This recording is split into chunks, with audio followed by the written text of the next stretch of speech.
আপন মনে দুটি পান্ডা নিজ বাসস্থানে ঘোরাঘুরি করছে, কখনো আবার তাদের পছন্দের খাবার বাঁশ খেতে দেখা যাচ্ছে। স্থানীয় সময় সোমবার ওশান পার্কে দুটি পান্ডাকে প্রথমবারের মতো গণমাধ্যমের সামনে আনা হয়।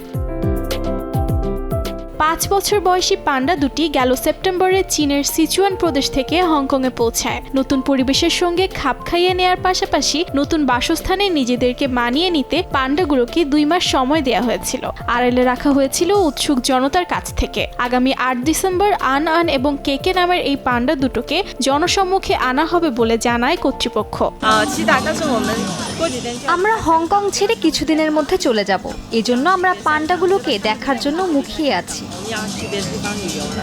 Double million offer Walton fridge কিনে পেতে পারেন 20 লক্ষ টাকা, রয়েছে কোটি কোটি টাকার নিশ্চিত উপহার। চীনা সংস্কৃতিতে পান্ডার আলাদা গুরুত্ব রয়েছে। পান্ডাকে বহু বছর ধরে চীনে বন্ধুত্বের দূত হিসেবে বিবেচনা করা হয়। ফলে বিশ্বজুড়ে দেশগুলোর সঙ্গে মিত্রতা বাড়াতে চীন বিভিন্ন সময় পান্ডাদের দূত হিসেবে ব্যবহার করেছে। এজন্য বন্ধুত্ব গড়তে চাওয়া দেশগুলোকে বিভিন্ন সময় পান্ডা উপহার দিয়েছে বেইজিং। পান্ডা উপহার দিয়ে বন্ধুত্ব গড়ার এই প্রচেষ্টা চীনের পান্ডা কূটনীতি নামে পরিচিত।